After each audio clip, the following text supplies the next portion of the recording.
इस देश के तमाम मूल भारतीय लोगों को मेरा क्रांतिकारी जय भीम। मैं विट्ठल वग्गन भारत के कर्नाटक राज्य के गुलबर्गा जिले में रहने वाले एक राइटर हूँ और एक स्पीकर हूँ। आज मैं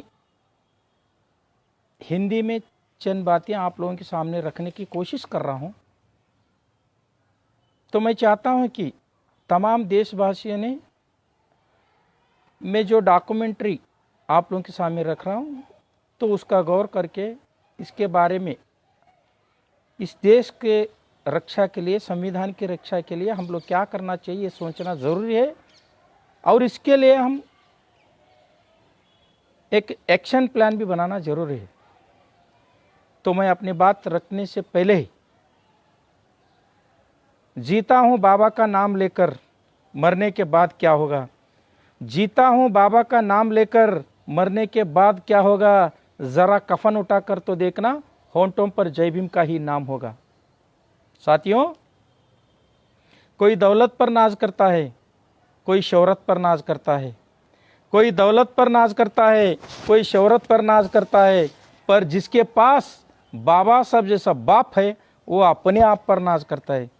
तो जिनके पास सही माने बाबा साहब जैसा बाप है, उनके दिल, दिमाग और उनके कर्मों में वो किसी से डरता नहीं, किसी से भी कम नहीं। तो आज मैं आप लोगों के सामने एक ज़रूरी सब्जेक्ट पर बात करने जा रहा हूँ। आज मैंने पेपर में देखा, लखनऊ के एक पेपर है अमर उजाला पेपर। उस पेपर में मैंने एक संत का, एक पुरोहित का स्टेटमेंट पढ़ लिया, वो कॉपी भी कर लिया मैं। वो संत का नाम है यतीन्द्रनाथ गिरी महामंडलेश्वर। इन्होंने लखनऊ के उस पेपर में उन्होंने अपने जैसे दिमाग है वैसा विचारधारा रखा है। तो ये महामंडलेश्वर, यतीन्द्रनाथ गिरी महामंडलेश्वर और इन सर का जो दिमाग है, बददिमाग, बदतमीज और बदमाश कुछ भगवाधारी लोग हैं, कुछ भगवाधारी, वो कुछ भगवाधारी लोगों के लिए मैं आज मेरा विचारधारा उनको हक के साथ मैं विचारधारा हमारी लोगों के बीच में रख रहा हूँ। साथियों, विश्व संस्था के जो मेंबर्स है वो 193 मेंबर्स है विश्व संस्था के ये में। उसमें भारत एक ऐसा देश है, ऐसा राष्ट्र है, भारत ही बहुसंस्कृति का एक ही राष्ट्र है पूरे विश्व में, बहुसंस्कृति का।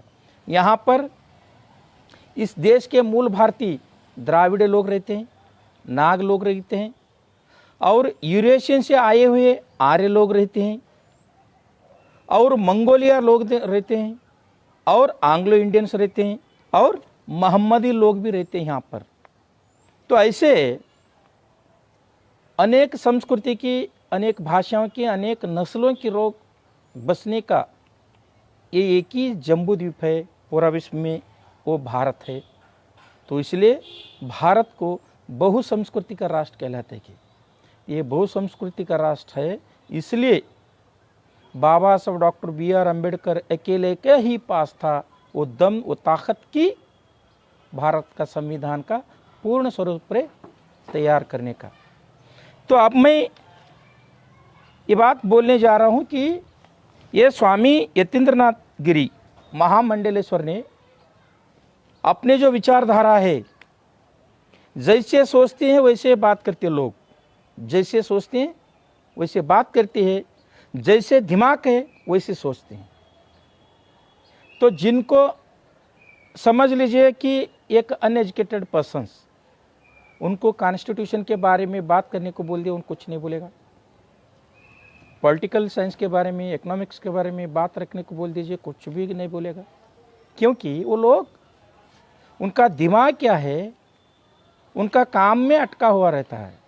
जैसे, और दूसरी बात क्या है, जो अनएजुकेटेड पीपल, मतलब ये ड्रॉप आउट बच्चे रहते हैं ना, जैसे कि हालांकि कुछ लोग ये यति और महास्वामी और आचार्य लोग, कुछ लोग सब के सब वो ड्रॉप आउट लोग हैं, और कुछ इंटरमीडिएट है, कुछ ग्रेजुएशन फेल हुए सो हैं। ये लोग जैसा दिमाग रहती है वैसा सोचते हैं। भारत के संविधान के बारे में जो पॉलिटिकल साइंस के विद्यार्थी है, वो समाजशास्त्र के विद्यार्थी है, वो चरित्र के विद्यार्थी है, जो एक्टिविस्ट है, वो पॉलिटिशियंस है, वो सभी को मालूम है भारत के संविधान के बारे में वो लोग बात करते हैं कि या वो पॉलिटिकल थिंकर होगा, या कॉन्स्टिट्यूशन थिंकर होगा, या रिसर्च स्कॉलर होगा, या एक इंटेलेक्चुअल होगा, या एक्टिविस्ट होगा, या एक अच्छा सा पॉलिटिशियन होगा। ऐसे कुछ रेस्पॉन्सिबिलिटी और इंटेलेक्चुअल लोग भारत के संविधान के बारे में बात करेंगे। मगर आजकल मीडिया में ये इंटरमीडिएट लोग भी भारत के संविधान के बारे में बोल रहे, और ड्रॉप आउट लोग, स्वामी लोग, ये जो भगवाधारी ड्रॉप आउट है, स्कूल से ड्रॉप आउट हुए सो, ये लोग भी भारत के संविधान के बारे में बोलने लगे। ये लोगों को मालूम नहीं, जो जैसा सोचते हैं वैसा ही बात रखते हैं। समझ लीजिए, भारत का जो संविधान का सभा था, उस सभा में मध्य एशिया से आए सो आर्य लोग भी उस सभा में थे। वो लोग बाबा साहब डॉक्टर बी.आर. अम्बेडकर और उनके लिखा हुआ संविधान के बारे में हम कॉन्स्टिट्यूशन डिबेट्स वॉल्यूम निकाल के देख लिया तो हमें मालूम हो जाएगा। 1948 को मैं मिसाल के तौर पर, एग्जाम्पल के तौर पर एक दो का मैं नाम आप लोगों के सामने रखूंगा।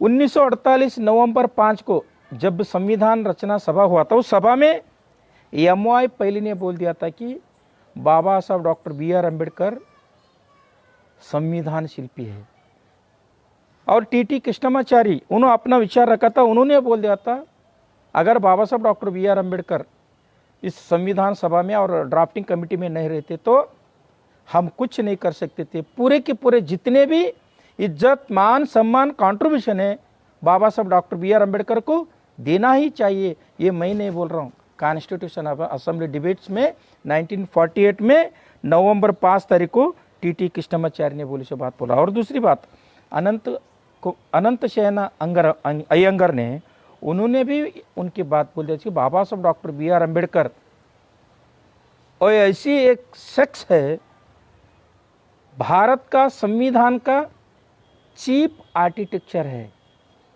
ये बात नहीं मैं नहीं बोल रहा हूँ, ये तमाम जितने भी कॉन्स्टिट्यूशन असेंबली में लोग थे, या प्योर पॉलिटिशियन थे, या ग्रेजुएट थे, और या बैरिस्टर थे, ऐसे कुछ कम से कम साक्षर लोग थे कॉन्स्टिट्यूशन असेंबली में। एजुकेटेड लोग थे, पीजी होल्डर्स थे, डॉक्टर्स थे, एडवोकेट्स थे।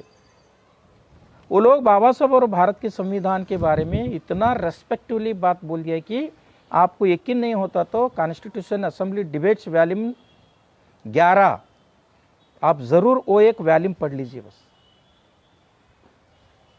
ये बात मैं इसलिए बोल रहा हूं, आजकल एक फैशन हो गया है भारत के संविधान के बारे में और बाबा साहब डॉक्टर बी.आर. अम्बेडकर के विचारधारा के बारे में अनाप शनाप बोल दिया तो कंट्रोवर्सी हो जाएगा। कंट्रोवर्सी हो जाने के बाद ये लोग क्या है, पूरे देश में प्रचार हो जाएगा। प्रचार के पीछे पड़ चुके हैं ये लोग, बददिमाग, बदमाश लोग।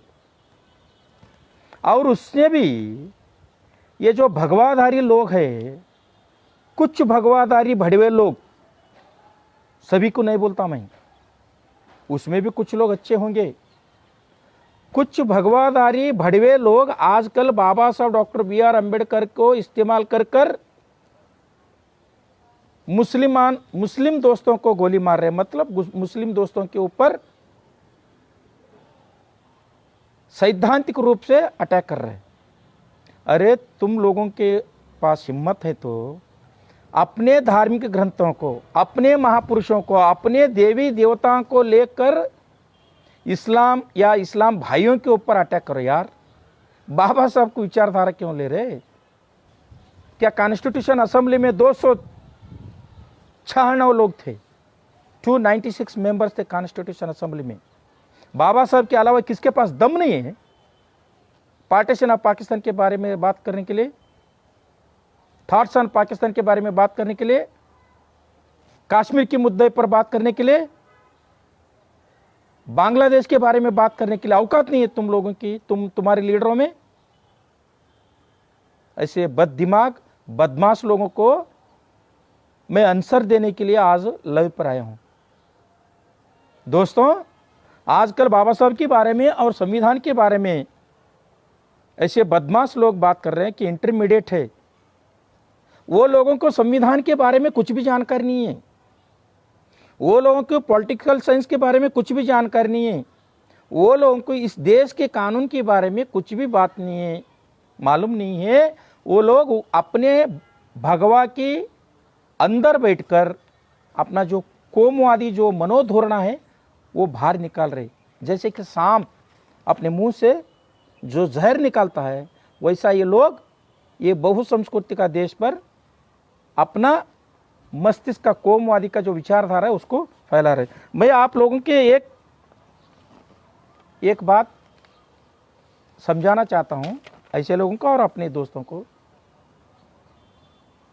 ये कभी भी एक राष्ट्र नहीं हो सकता, भारत एक राष्ट्र नहीं हो सकता, क्योंकि यहाँ पर अलग अलग देशों से, यहाँ पर तो मूल भारतीय द्राविड़ लोग हैं, नाग जनांग है, मूल भारतीय लोग हैं।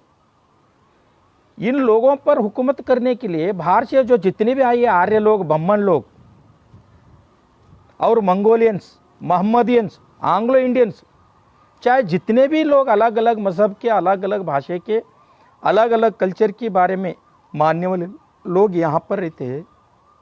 ऐसे में ये बददिमाग लोग कह रहे हैं कि भारत को हिंदू राष्ट्र बनाएंगे, भारत में एक ही कौम का लोग रहना चाहिए, भारत में एक ही रिलीजन रहना चाहिए। मैं वैसे लोगों पे, उस लोगों को मैं एक बात कहना चाहता हूँ। कॉन्स्टिट्यूशन असेंबली के 13वीं विधि है, 13वीं विधि में बाबा साहब को मालूम था ऐसे बददिमाग लोग आगे आएंगे और हमारे अनपढ़, नालायक, स्वाभिमानहीन लोगों को सामने वो मनुवादी लोग अपना विचार रखेगा तो भी ये लोग कुछ नहीं बोलेंगे। हाँ, कुछ लोग ऐसे भी तैयार हो जाएंगे स्वाभिमानी लोग अपनी कौम में।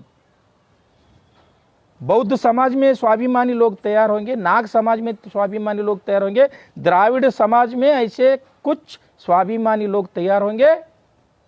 तैयार होने के बाद ऐसे बददिमाग बदमाश लोगों को जब चाहे उनको जवाब देने के लिए तैयार होंगे। इसलिए बाबा साहब डॉक्टर BR अम्बेडकर ने बोल दिया था, उन्होंने कॉन्स्टिट्यूशन आर्टिकल 13 में बाबा साहब ने लिख लिया। क्या लिख लिया आर्टिकल 13? और तुम भड़वे लोग आर्टिकल 13 कॉन्स्टिट्यूशन आर्टिकल 13 खोल कर देखिए, उसमें साफ साफ लिखा है संविधान जिस देश में जब लागू होगा उससे पहले जो धार्मिक ग्रंथ थे, जो असमानता थी, ये तमाम कानून को अनुर्जित कर दिया जाएगा, इनवैलिड कर दिया जाएगा, ये आर्टिकल 13 कहता है। फिर भी तुम लोग कॉन्स्टिट्यूशन के खिलाफ जाकर ऐसे बदमाशी की बात बोल रहे, ऐसे कौमवादी की बात बोल रहे, ऐसे हरामखोर की बात कर रहे कि संविधान के विरोध में आप बात करें कि हम भारत को हिंदू राष्ट्र बनाएंगे, हम भारत में एक ही रिलीजन रखेंगे।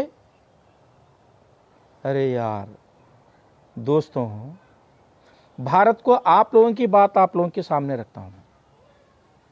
आप लोग क्या बोलते हैं? भारत को भारत माता बोलते हैं। भारत माता आपके धर्म ग्रंथों में भी जननी जन्मभूमिश्च स्वर्गादीपि गरियाची, मतलब जो हमें जन्म दिया है, जो हमें उठा लिया है, वो दोनों स्वर्ग से भी बेहतर है। तो इस देश को आप क्या कहते हैं? भारत माता।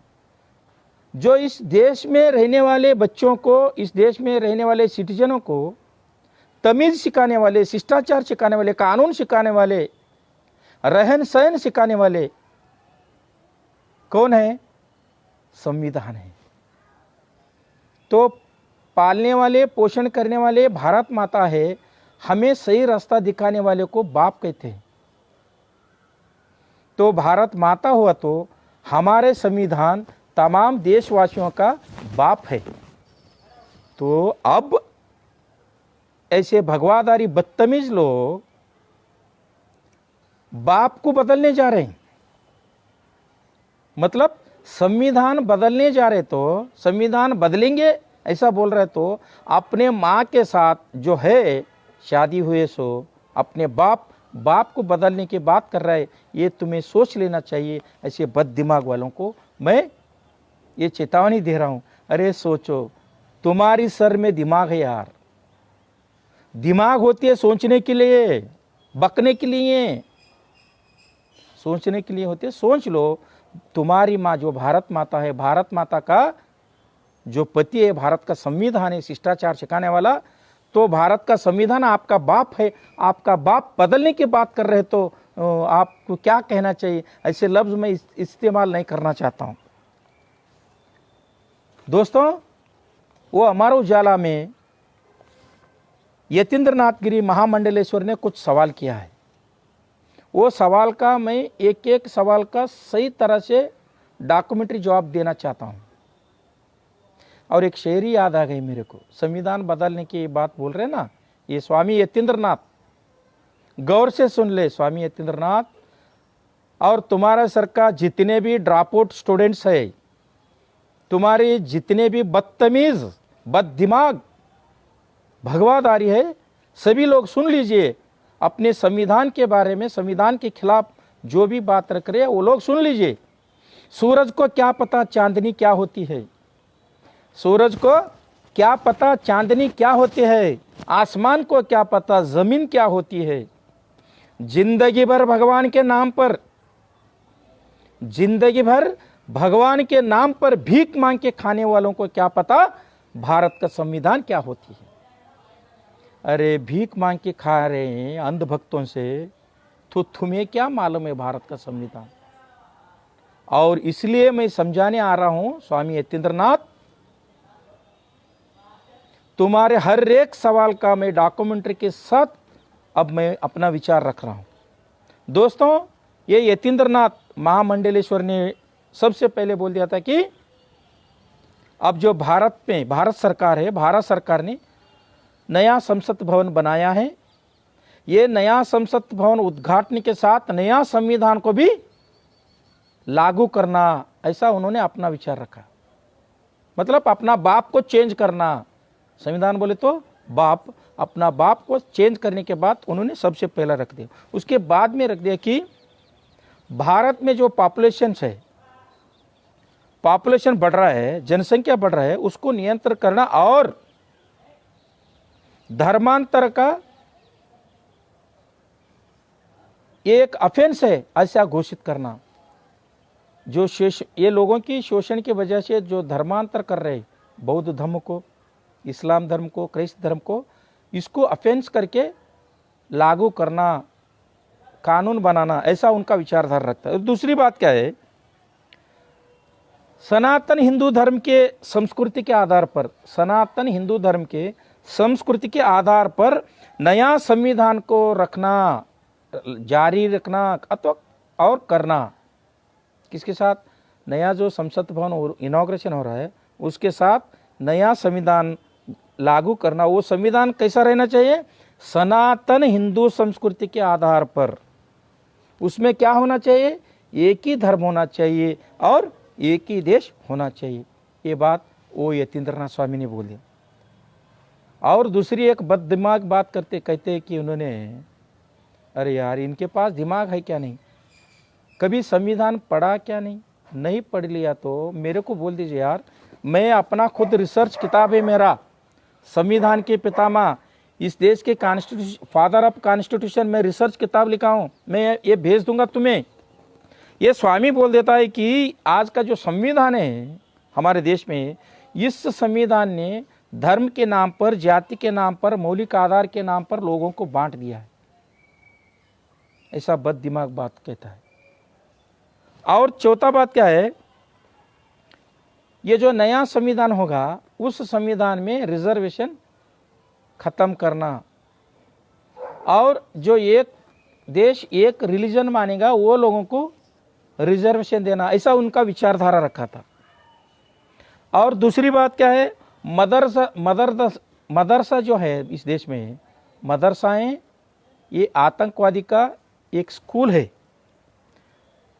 ये तमाम मदरसाओं को बंद करना चाहिए। ये मैं नहीं बोल रहा, उन्होंने स्वामी ने, वो यतीन्द्रनाथ स्वामी ने बोल रहे हैं। और दूसरी बात उन्होंने बोल कि जनसंख्या पॉपुलेशन प्रॉब्लम, जो जनसंख्या बढ़ रही है इस देश में, इस जनसंख्या को कम करने के लिए कानून बनाने के लिए साधु संतों को डिस्क्रिशनरी पावर देना।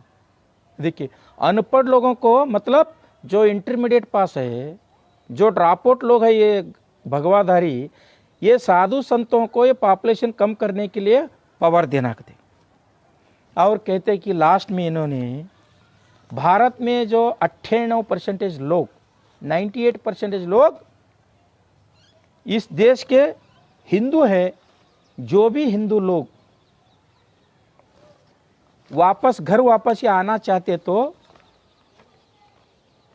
उन्होंने संत लोगों को और हिंदू धर्म के ठेकेदारों को कह रहा है कि ये लोग जो 90% इस्लाम में कबूल करके लोग इस्लाम में हैं, वो लोग वापस आना चाहते तो वो लोगों को हम धर्मांतर करना। मैं एक सवाल पूछता हूँ ये स्वामी को, महामंडलेश्वर यतीन्द्र स्वामी को, अरे हिंदू धर्म में वापस लाने के लिए आप आह्वान कर रहे हैं, ये नहीं बोल रहे हैं कि आपके जो धर्म है हम ब्राह्मण बनाते हैं, जो SC ST OBC लोग हैं, जो जाति व्यवस्था से चातुर्वर्ण से तंग आ चुकी, आप लोग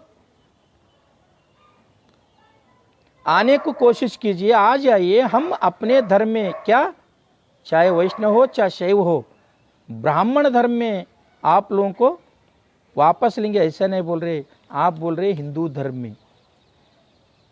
हिंदू का मतलब है, हम अपने सर्वोच्च न्यायालय के जजमेंट्स के तहत बात करें तो हिंदू धर्म वो धर्मी नहीं है। और हमारे आदरणीय प्रधानमंत्री जी, आदरणीय होम मिनिस्टर साहब ने बहुत बार उन्होंने अपने विचार रखते टाइम पे भी ये बोल दिया कि हिंदू रिलीजन नहीं, Hinduism not a religion, Hindu it's a way of life, ये जीवन आधार का क्रम है, जीवन पद्धति, ऐसा आदरणीय प्रधानमंत्री जी ने, आदरणीय होम मिनिस्टर ने बोल दिया था। और उनसे भी थोड़ा आगे जाकर मैं आपको और तमाम मेरे जो फेसबुक के फ्रेंड्स है वो लोगों की बात सामने बात रख रहा हूँ। हिंदू ये संस्कृत का शब्द नहीं है, हिंदू ये हिंदी का शब्द नहीं है। हिंदू जो जितने भी भारत में भाषाएं हैं, वो भाषा में किसी भाषा में हिंदू शब्द का नहीं। मेरे पास ऋग्वेद, यजुर्वेद, सामवेद, अथर्वण वेद है, तीनों वेद है मेरे पास। रामायण, महाभारत है, भगवत गीता है, याज्ञवल्क स्मृति, बृहस्पति स्मृति, मनुस्मृति है, 18 पुराण है। जितने भी वैदिक धार्मिक ग्रंथ है, जितने भी ब्राह्मणों ने लिखे से वो धार्मिक ग्रंथ है, उस ग्रंथ में किधर भी हिंदू शब्द का एक भी लफ्ज नहीं है, एक भी श्लोक नहीं है। तो हिंदू शब्द कहां से आएगा? मिस्टर भगवाधारी यतीन्द्रनाथ, ये हिंदू शब्द एक पारसी शब्द है। तुम्हें यकीन नहीं आया तो पारसी का 2 डिक्शनरी है, एक असदुल्ला गाथा और दूसरा फिरोजुल्ला गाथा।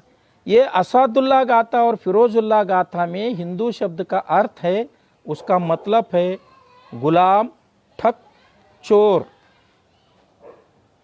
तो इसलिए आप जो भगवाधारी जो आतंकवादी लोग हैं, चंद आतंकवादी लोग, आप इस देश के मूल भारतीय लोग जो है SC ST OBC और माइनॉरिटी, ये लोगों को आप खुले तौर से कह रहे कि हम आप लोगों को हिंदू बनाएंगे।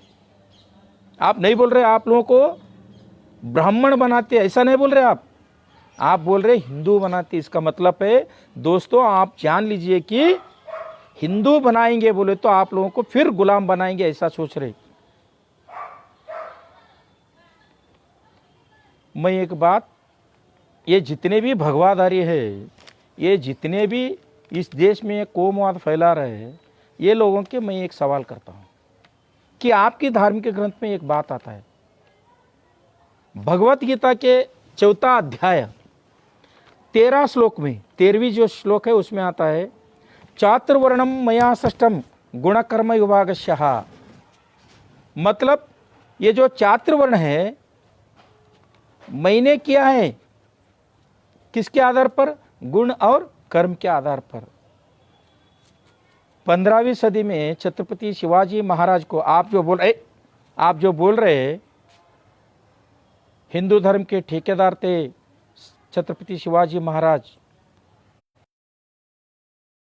धर्म के ठेकेदार थे शिवाजी महाराज। अब जो बोल रहे 15वीं सदी में आप लोगों की, आपके पुरखों ने, आपकी पुरोहित लोगों ने, आपकी ब्राह्मण लोगों ने, आपकी वैदिक लोगों ने आदरणीय छत्रपति शिवाजी महाराज को संस्कार नहीं किया। 1894 में 1894 में जब कोल्हापुर के संस्थान के महाराजा थे छत्रपति शाहू महाराज, उनको भी आप लोगों ने संस्कार नहीं दिया। छत्रपति महाराज को ने संस्कार दिया, छत्रपति शाहू महाराज को भी नहीं दिया।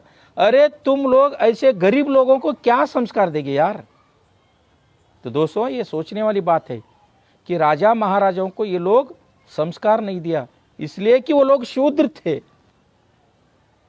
तो मैं आप लोगों से अपील करता हूं कि ये लोग शूद्रों को, अस्पृश्यों को, और अब जो धर्म परिवर्तित मुस्लिम है, धर्म परिवर्तित क्राइस्त है, ये लोगों को लोग हिंदू बना रहे हैं मगर ब्राह्मण नहीं बना रहे। तुम लोगों के पास इस देश के बारे में, यहाँ के लोगों के बारे में आपकी हृदय वैशाल्यता है तो, आपके दिमाग का वैशाल्यता है तो मैं चैलेंज करता हूँ, जितने भी भगवाधारी है, जितने भी धर्माधिकारी है, जितने भी शंकराचार्य है, तुम लोग ऐलान करो कि इस देश में जो दलित है, जो अस्पृश्य है, जो धर्म परिवर्तित लोग है, वो लोग आना चाहते तो हम लोग वो लोगों को ब्राह्मण बनाएंगे। नहीं बोलती तुम्हारे पास हिम्मत नहीं, औकात नहीं है तुम्हारे पास, तुम क्या बनाओगे हमें?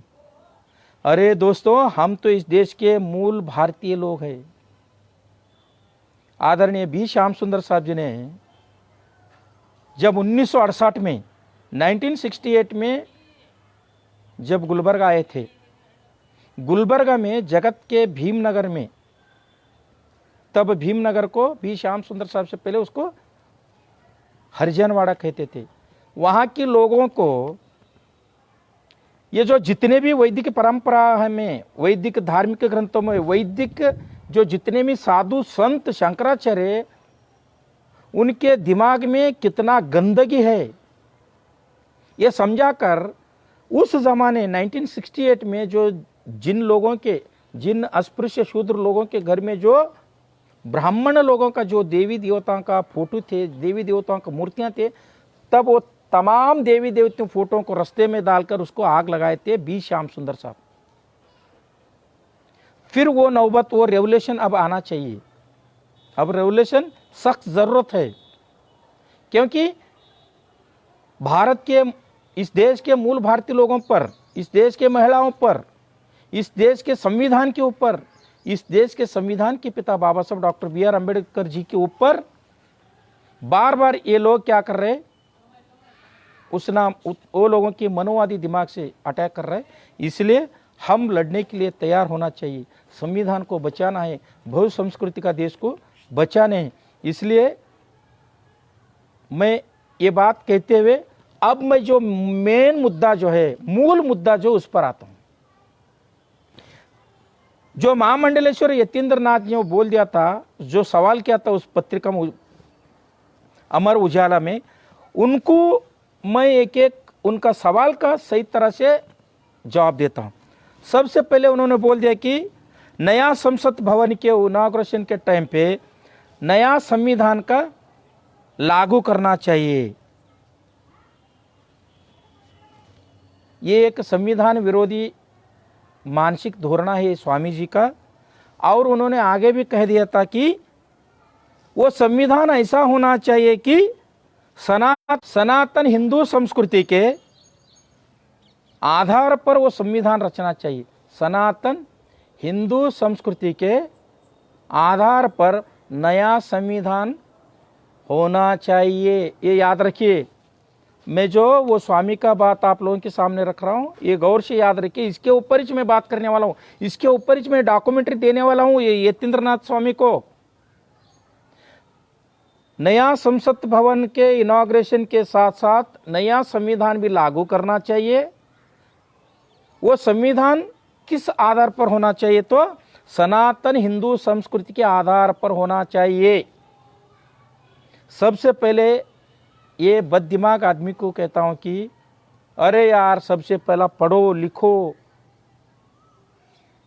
संविधान के बारे में पढ़ो। एक बार बाबा साहब doctor B are Ambedkar ji ने कह दिया था कि अब जो संसद में 1951 सितंबर 27 को बाबा साहब doctor B are Ambedkar ji ने जो उनका त्याग पत्र दिया था मंत्री स्थान के लिए, तब बाबा साहब ने बोल दिया था कि मेरे बारे में जितने भी बुराइयां बोल रहे कि राष्ट्रीय कांग्रेस पार्टी वाले, जनसंघ वाले और जो जितने भी मूलभूतवादी एक्टिविस्ट है, वो लोगों से मैं एक बात कहना चाहता हूं। बाबा साहब बोल रहे हैं, मैं एक बात कहना चाहता हूं कि मेरे बारे में बुराई करने वाले, एक बार मैं जो लिखा हूं संविधान पूरे 395 आर्टिकल्स पढ़ो। जो भी भारत का संविधान पढ़ेगा वो मेरे बारे में अरे गरे बात और मेरे बारे में कुछ भी अरे गरे बात नहीं बोलेंगे। ये बात बाबा साहब ने कह दिया था। मैं ये यतीन्द्रनाथ स्वामी को कहता हूँ, महामंडलेश्वर स्वामी को कहता हूँ, अरे यार, संविधान के बारे में बोलने से पहले, बाबा साहब doctor B are Ambedkar ji के बारे में बोलने से पहले एक बार भारत का संविधान तो पढ़ो। नहीं तो मेरे को फोन करो, नहीं तो गुलबर्ग को आ जाओ, मैं तुम्हारे को हिंदी, कन्नड़ा, इंग्लिश, मराठी और मेरा रिसर्च बुक भी दूंगा, और ग्रैनविल ऑस्टिन का जो डेमोक्रेटिक कॉन्स्टिट्यूशन है डॉक्यूमेंट्री किताब दूंगा। तब तो तुम्हारे दिमाग ठिकाने पे आ जाएगा। तो मैं मुद्दे पर आता हूं दोस्तों। सबसे पहले जो स्वामी, जो महामंडलेश्वर स्वामी है, इन्होंने कंटेम्प्ट ऑफ कॉन्स्टिट्यूशन के बात रखी है, अपने बात संविधान के विरोध में अपनी बात रखी। फिर भी मैं ये लोगों को, फिर भी मैं ऐसे बददिमाग भगवा लोगों को मैं अपने डॉक्यूमेंट्री के साथ मैं आंसर दूंगा। और मैं रिक्वेस्ट करूंगा कि जितने भी जो मेरे फेसबुक पे तमाम देश के, तमाम वर्ल्ड के जो जितने भी लोग हैं, वो लोग मेरा बात सुन लीजिए, समझ लीजिए और सोच लीजिए। अक्ल है तुम लोगों के पास, सोच लीजिए। उन्होंने क्या कहा था? सनातन हिंदू संस्कृति के ऊपर ही भारत का नया संविधान होना है। यह सनातन संस्कृति, हिंदू संस्कृति का मतलब क्या है? सनातन हिंदू संस्कृति का मतलब है ब्राह्मण साम्राज्य। मैं एक श्लोक बोल दूंगा, आप रख लीजिए। सनातन हिंदू संस्कृति का संविधान बोले तो ब्राह्मण संविधान, वो ऑलरेडी अपने धार्मिक ग्रंथ में लिखा हुआ है। मैं मिसाल के तौर पर एक श्लोक बोल दूंगा। जगत सर्वम दैवाधीनम, जगत सर्वम दैवाधीनम, दैवम मंत्राधीनम, मंत्रम ब्राह्मणाधीनम, ब्राह्मण मम देवतः। देखिए, ये पूरा दुनिया किसके अंडर में है? भगवान के अंडर में है।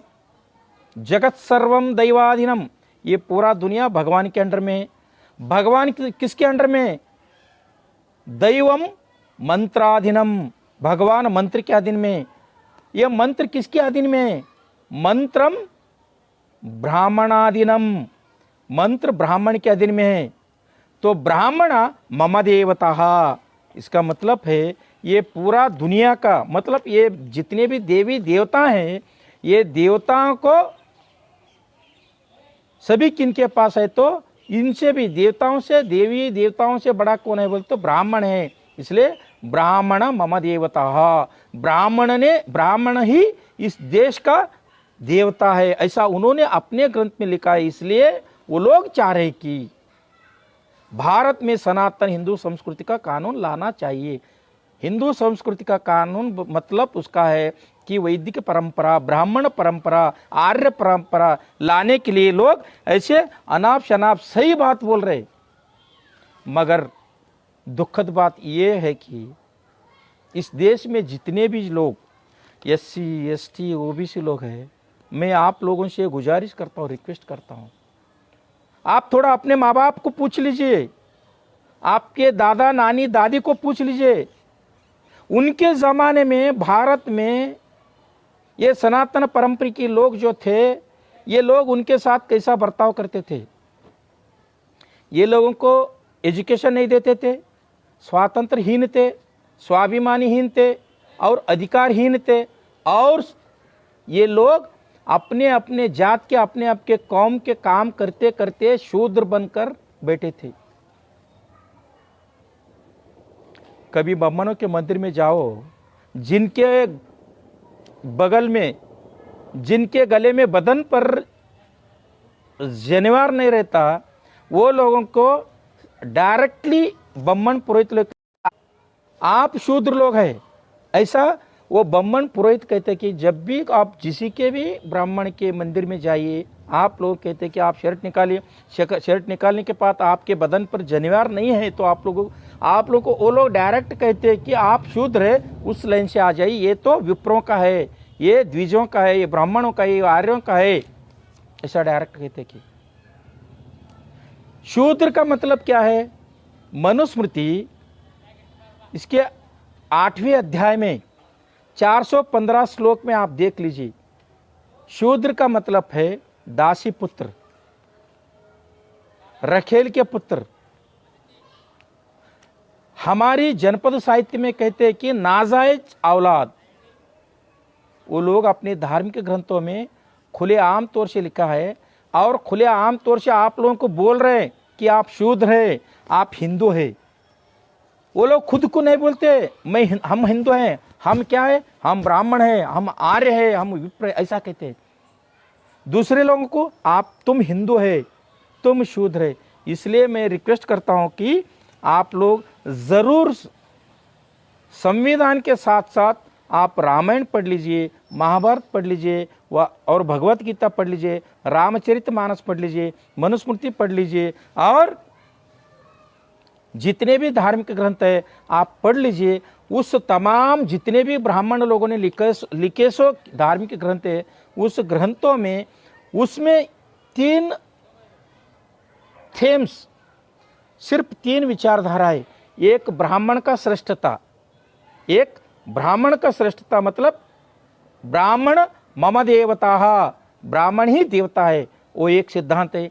दूसरी क्या है, नारी के बारे में है। नारी क्या है, वो पाप योनिज है, नारी अस्पृश्य है, नारी अच्युत है।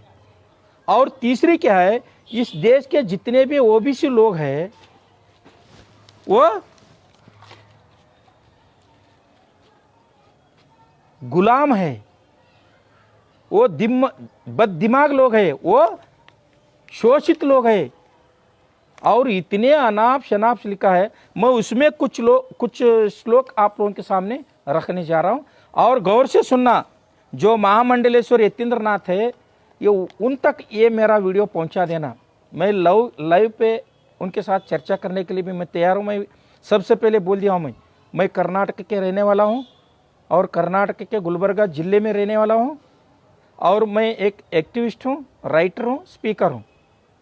मैं इस स्वामी और जो भी ऐसे बददिमाग भगवादारी है, उन लोगों के साथ में मैं बहस करने के लिए, ओपनली बहस करने के लिए तैयार हूँ। वो लोग बोलना भारत के संविधान में क्या क्या ये सिटीजन को, मतलब यहाँ के प्रजा के खिलाफ आर्टिकल से, वो लोग बोलना। मैं आपके जो धार्मिक ग्रंथ है, उस ग्रंथों में इस देश के महिलाओं के बारे में, इस देश के मूल भारतीय लोगों के बारे में कितना गंदे गंदे लिखा है, मैं डॉक्यूमेंट्री के साथ आप लोगों के सामने रखूंगा। फिर तो भी मैं आज मिसाल के तौर पर आप लोगों के सामने, जो जितने भी मेरे भाई हैं फेसबुक के मेरा वीडियो देख रहे हैं, उनके सामने मैं 10 एग्जाम्पल्स रखने जा रहा हूं। सोच लीजिए, वो लोग सनातन हिंदू संस्कृति के संविधान बनाने में तुले हुए हैं। वो सनातन हिंदू संस्कृति में क्या है, मैं आप लोगों के सामने रखूंगा। सबसे पहले लीजिए कि रामायण में चातुर्वर्ण पद्धति का भी समर्थन किया है। उत्तरकांड में मेरे ख्याल से 11 और 13वें श्लोक में चातुर्वर्ण पद्धति के बारे में रामायण में भी दाखिल किया है कि रामायण में भी चातुर्वर्ण रहना चाहिए, ऐसा उन्होंने लिखा है। और दूसरी बात क्या है, रामायण में यह भी लिखा है कि शूद्रों को और महिलाओं को ज्ञान प्राप्ति करने का कोई अधिकार नहीं, विद्या प्राप्ति करने का कोई अधिकार नहीं। जो शूद्र शंभुक थे,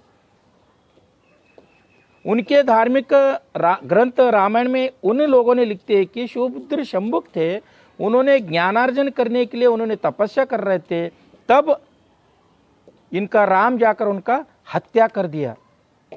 तो पूरे तमाम रामायण पढ़ने के बाद में महिलाओं का शोषण का है, महिलाओं को ज्ञानार्जन करने का अधिकार नहीं है, शूद्रों को ज्ञानार्जन करने का अधिकार नहीं है। ऐसा आप लोगों को यकीन हो जाएगा कि जब आप लोग रामायण पढ़ेंगे तब यकीन हो जाएगा। इस रामायण को प्रतिबंध करने के लिए बाबा साहब doctor B are Ambedkar ji ने इस रामायण का जो थीम थे, मेन थीम थे, शूद्र और महिलाओं को एजुकेशन से वंचित करना, इसको गांठ बांधकर, इसको पाबंद लगाकर बाबा साहब doctor B are Ambedkar ji ने आर्टिकल 45 ने रखा। लिंग भेद, जाति भेद छोड़कर जो बच्चा 6 साल से 14 साल तक रहेगा, उनको फ्री एंड कंपलसरी एजुकेशन देने का मूलभूत कर्तव्य गवर्नमेंट का है, ऐसा बाबा साहब ने आर्टिकल 45 में लिखा था। हालांकि 21A में आ चुका है वो। और जो भी शोषित समाज है, दलित समाज है, उनके लिए एजुकेशन में वो लोगों को रिजर्वेशन देने के लिए आर्टिकल 15(4) बाबा साहब ने रखा था। ऐसा संविधान के जरिए जो रामायण में जो महिला और शूद्र को वंचित किया था ज्ञान से, ज्ञानार्जन करने से, बाबा साहब ने संविधान के जरिए ये ज्ञानार्जन करने के लिए नौबत, सदावकाश शूद्र और महिलाओं को दिया है। और दूसरी, महाभारत के बारे में हम जान लिए तो, महाभारत से पहले ये 15वीं सदी में जो उत्तर भारत में जो एक ब्राह्मण संत थे, उनका नाम था तुलसीदास। तुलसीदास ने अपना एक मनोवादी धार्मिक ग्रंथ लिखा है कि उसका नाम है रामचरितमानस। उस रामचरितमानस में तुलसीदास, देखिए, जो राम को पूजा करने जा रहे हैं औरतें, जो तुलसीदास को पूजा करते हैं वो महिलाएं, आप लोग ये गौर से पढ़ लेना चाहिए कि उन्हीं का ग्रंथ में तुलसीदास ने अपने ग्रंथ में लिखता है कि ढोल, गंवार, शूद्र, पशु, नारी, ये सब ताड़न के अधिकारी। मतलब किसान को, शूद्र को, महिलाओं को और गाय को और ढोल को सदा पीटते रहना चाहिए। सो ऐसे गंदे विचारधारा रखने वाले तुलसीदास का आप हमारी इस देश के महिलाएं पूजा करते बोले तो इससे भी अंधभक्त दूसरे देश में मिलते क्या? तो अंधश्रद्धा से मैं आप लोगों से रिक्वेस्ट करता हूं, अपनी तमाम महिलाओं से, आप तुलसीदास का रामचरितमानस पढ़ लीजिए, वाल्मीकि का रामायण पढ़ लीजिए। जब तक आप पढ़ेंगे नहीं तब तक अब आप अंधश्रद्धा और ये धार्मिक अंधभक्ति में आप उलझे रहोगे। और तीसरी बात क्या है, महाभारत के बारे में देख लीजिए। महाभारत में लिखते हैं कि जो महाभारत पढ़ेंगे सबको पूरे समरी याद आ जाएगा, मगर मैं मिसाल के तौर पर आप लोगों को बोल रहा हूं। पूरे महाभारत पढ़ने के बाद में एक बात यकीन होते कि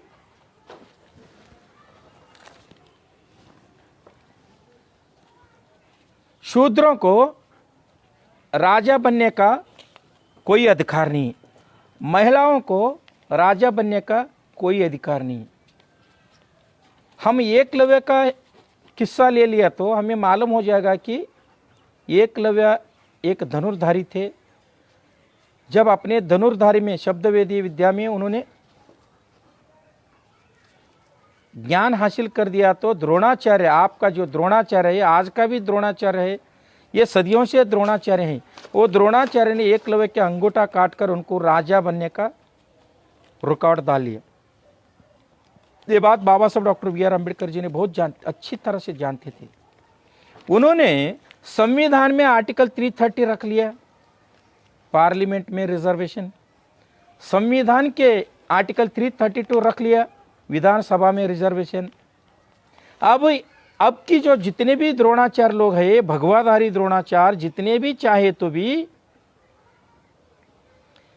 ये दलित लोग पार्लियामेंट और संसद में और विधानसभा में आने का कोई भी रुकावट डाल नहीं कर सकते। देखिए, आपका जो महाभारत है, आप लोगों को शासक बनने से रुकावट डालते थे, शासक बनने के लिए खेद करते थे, मगर बाबा साहब ने महाभारत को गांठ बांधकर गठरी में रख के आप लोगों को विधिमंडल में बैठने का मौका दिया है। फिर ये जो स्वामी हैं महामंडलेश्वर, इन्होंने अपने सनातन हिंदू संस्कृति का संविधान लागू करने का इसलिए सोच रहे कि रामायण में शूद्र और महिला को विद्या का हक नहीं था। आइंदा आगे जो महिला है, आगे जो शूद्र है, शूद्रों को अधिकार विद्या का हक नहीं देना था। और महाभारत के जरिए, महाभारत में जो है शूद्र को राजा बनने का अधिकार नहीं है। और ये नया संविधान में महाभारत से चंद विचारधारा से नया संविधान में उन लोगों ने लेकर शूद्रों को अपने अपने कौम की काम करने के लिए सौंपा देगा और वो लोगों को शासन करने का कोई अधिकार नहीं है। ऐसा उन्होंने अपने धार्मिक ग्रंथों में लिखा है। ये लागू करने के लिए ये महामंडलेश्वर और जितने भी भगवाधारी वो लोग सोच रहे हैं। और हमारी ये सनातन हिंदू संस्कृति का संविधान में गीता के जरिए हर एक शासन ये लोग लाने वाले हैं। मैं हमारे तमाम महिलाओं से, बहनों से मैं रिक्वेस्ट करता हूँ, आप कभी मौका मिले तो भगवत गीता पढ़ लीजिए। भगवत गीता के अध्याय 9 32वें श्लोक में कृष्ण ने अर्जुन को कहता है कि स्त्री पाप यूनिजड़, मतलब जो महिला है वो पाप यूनिज है, वो पापिष्ट है, अस्पृश्य है। तो ये अस्पृश्यता जारी कानून जैसे भी जो भगवत गीता में है वैसा ही नया संविधान में लागू करने के लिए ये भगवाधारी लोग सोच रहे। और देखिए, मैं 5वां बात सनातन हिंदू धर्म के बारे में आप लोगों को रख रहा हूँ। इसमें 5वां एक एग्जाम्पल दे रहा हूँ पुराण के बारे में। दोस्तों, हिंदू धर्म में 18 पुराण हैं। वो 18 पुराण में आज हम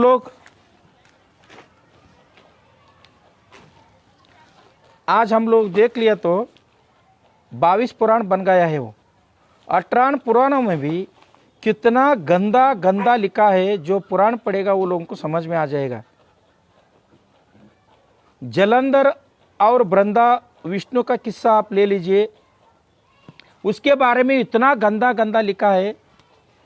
और दूसरी रामायण में भी है। और विष्णु पुराण में आप देख लीजिए कि ब्रह्मा और सरस्वती का नाजायज संबंध के बारे में लिखा है।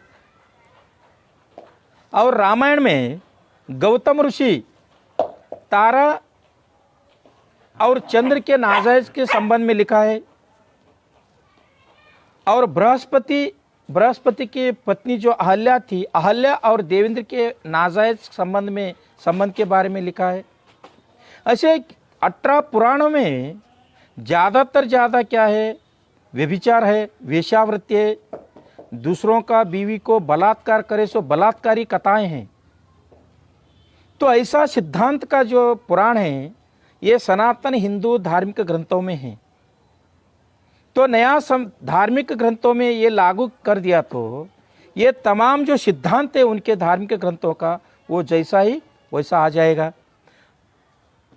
और लास्ट में मेन मुद्दे पे मैं आप लोगों के सामने रखना चाह रहा हूं, सनातन हिंदू धर्म का मेन जड़ जो बाबा साहब doctor B are Ambedkar ji की संविधान आने से पहले जो इस देश में शासन था, कानून था, वो था मनुशासन।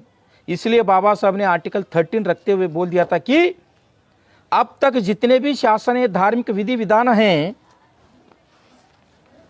वो सभी को शून्य घोषित कर दिया था बाबा साहब ने, शून्य, इनवैलिड लॉज।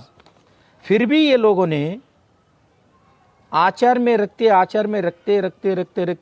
और आचार के शिष्टाचार जो अपने लोगों के जहन में डालते जे सुबह आते हैं 6 बजे से 10 बजे तक टीवी में, सो मानसिक भयोत्पादक लोग क्या है उसको रखवाले करते करते हमारी SC ST OBC लोगों के जहन में वो जो धार्मिक परंपरा हैं, वो धार्मिक जो सनातनवादी की जो अमौलिक सिद्धांत है, सनातनवादी की अंधश्रद्धा, कंदाचार, मौढ़्य जितने भी है वो ऐसी हमारे लोगों के जहन में डालते अब तक ला चुके हैं। तो जब बाबा साहब doctor B are Ambedkar ji ने मनुस्मृति को पढ़ा, तमाम रामायण महाभारत 18 पुराण, याज्ञवल्क्य स्मृति, बृहस्पति स्मृति, 18 पुराण और मनुस्मृति पढ़ने के बाद में बाबा साहब ने यह तय किया कि 1927 दिसंबर 25 तारीख को महाड़ में वो मनुस्मृति को जला दिया।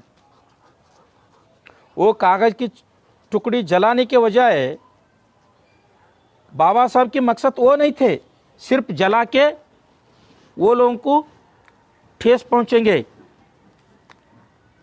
बाबा साहब की ये मकसद थे कि जब मैं 1927 दिसंबर 25 तारीख को मनुस्मृति जलाऊंगा, इस जलाने का वजह हमारे लोग और उससे भी ज़्यादा इस देश के जो जितने भी महिला हैं वो लोग जान लेंगे। जानने के बाद वो लोग क्या करेंगे, बाबा साहब ने इतना ओपनली सिंगुलर, वो भी एक इंटेलेक्चुअल ब्राह्मण नीलकंठ सहस्त्रबुद्धे के हाथों से मनुस्मृति को जलाया, तो इस मनुस्मृति में क्या ऐसी बातें हैं ये सोचेंगे, इसके बारे में पढ़ेंगे हमारे लोग, उससे भी ज़्यादा महिलाएं पढ़ेंगे। ये सोचकर बाबा साहब doctor B are Ambedkar ji ने मनुस्मृति को जलाया था। तो इसलिए तो जो सनातन धार्मिक ग्रंथ, जो सनातन हिंदू संस्कृति के संविधान लागू करने वाले हैं, उसमें क्या रखेंगे ये लोग, ऐसे कुछ चंद श्लोक्स मैं आप लोगों को बताऊंगा। 1-2 श्लोक्स आप लोगों के सामने रखूंगा। क्यों बोले तो अब रात हो चुकी है। तो मनुस्मृति के अध्याय 1 के 91वें श्लोक में वो लोगों ने ब्राह्मणों का श्रेष्ठता के बारे में लिखा है। अध्याय 1 में सिर्फ ब्राह्मणों का श्रेष्ठता में, और मनुस्मृति के अध्याय 9 और श्लोक 3 में महिलाओं को बारे में इतना अनाप शनाप लिखा है। उसकी मिसाल के तौर पर मैं 1-2 बात रखूंगा।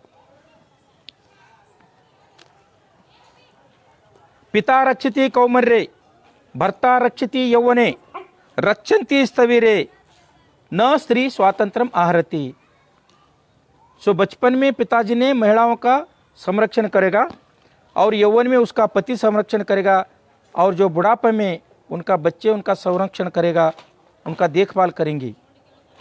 इसलिए जो महिलाएं हैं, जो इस देश का स्त्री है, स्त्री जाति है, वो न स्त्री स्वातंत्रम आहरति, उसको स्वातंत्र ही नहीं है, स्वातंत्र ही नहीं देना चाहिए। ऐसा मैं नहीं बोल रहा हूँ, मनुस्मृति का अध्याय 90 3 श्लोक में ऐसा लिखा है वो लोगों ने। और 9वें अध्याय 19 श्लोक में कहते हैं कि स्त्री को संस्कार नहीं देना चाहिए। क्यों बोले तो स्त्री अस्पृश्य है, पाप युनिज है। ऐसा उन्होंने अपने 9वें अध्याय में रखा है। 9वें अध्याय में रखा है। तो इसलिए दोस्तों मनुस्मृति में, पूरे के पूरे मनुस्मृति में महिलाओं के खिलाफ, शूद्रों के खिलाफ और शूद्रों के बारे में गंदे गंदे बातें वो लोगों ने अपने मनुस्मृति में लिख के रखा है। वो मनुस्मृति ही सनातन धर्म के, सनातन हिंदू धर्म के वो पवित्र ग्रंथ है। उस मनुस्मृति को ही वो लोगों ने क्या है, भारत के नया पार्लियामेंट के साथ नया संविधान को जारी करने के लिए वो लोग डिमांड कर रहे हैं। तो मैं आप लोगों से ये रिक्वेस्ट करता हूं कि भारत के संविधान के खिलाफ ये जो अनाप शनाप बोल रहे, ये भगवाधारी लोग, ये बद दिमाग लोग, ये लोगों के खिलाफ हम लोगों को आवाज़ उठाना चाहिए। ये लोग भारत के संविधान के धारा 19 के खिलाफ बात कर रहे हैं।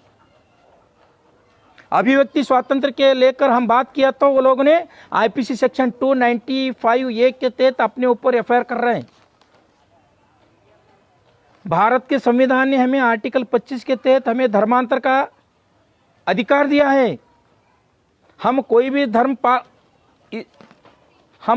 धर्म को मान सकते हैं, कोई भी धर्म को स्वीकार कर सकते हैं, मगर ये भगवाधारी भड़वे लोग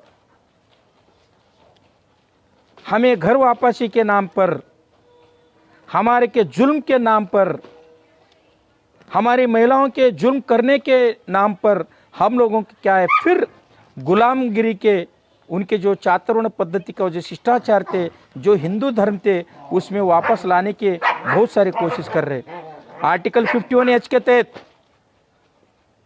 हम जितने भी इस भारत देश के वासी हैं, सभी को ये मौलिक अधिकार है, उनका एक कर्तव्य है। जो साइंटिफिक बात है, जो साइंटिफिक विचारधारा है, वो बोलने का, वो रखने का हर एक नागरिक का फंडामेंटल ड्यूटी से है। बाबा साहब ने आर्टिकल 51H में रखा है। तो इसलिए दोस्तों और बहुत सारी बातें आप लोगों के सामने रखना था, मगर क्या करना, अब रात हो चुकी, फिर कभी मौका मिले तो मैं अपने ये जो सनातन हिंदू धर्म का, जो संस्कृति का जो संविधान ये लोग लाने के लिए डिमांड कर रहे हैं, कोशिश कर रहे हैं, वो लोगों से मैं चैलेंज करता हूँ, बाबा साहब की औलाद जब तक जिंदा रहते हैं, इस देश के बहुसंस्कृति मानने वाले जितने भी अलग अलग मज़हब के, अलग अलग कैस्ट के, अलग अलग धर्म के लोग हैं, वो लोग जिंदा रहने तक, ये जो अनपढ़ लोग हैं, ये गंवार लोग हैं, ये जो इंटरमीडिएट लोग हैं, भारत का संविधान छूने का औकात नहीं है लोगों के पास।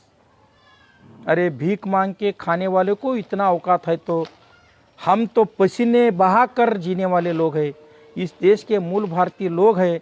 इसलिए मैं इस फेसबुक के ज़रिए मैं इस देश के तमाम अपने महिलाओं से, तमाम शूद्रों से, तमाम अस्पृश्यों से मैं निवेदन करता हूं कि ऐसे अनाप शनाप भारत के संविधान के बारे में, बाबा साहब के बारे में, और इस देश के मूल भारतीय लोग जो SC ST OBC माइनॉरिटी लोग हैं, इनके बारे में जो भी बात करेंगे वो लोगों को कड़ी से कड़ी हम जवाब देना चाहिए। ये हमारा ड्यूटी भी है। इतना कहते हुए मेरा बात सुनने वाले तमाम इस देशवासियों को मैं शुक्रगुजार, मैं अपनी तरफ से मैत्रीपूर्ण भीम वंदन कहते हुए मैं अपनी बात रखता हूँ। जय भीम, नमो बुद्धाय।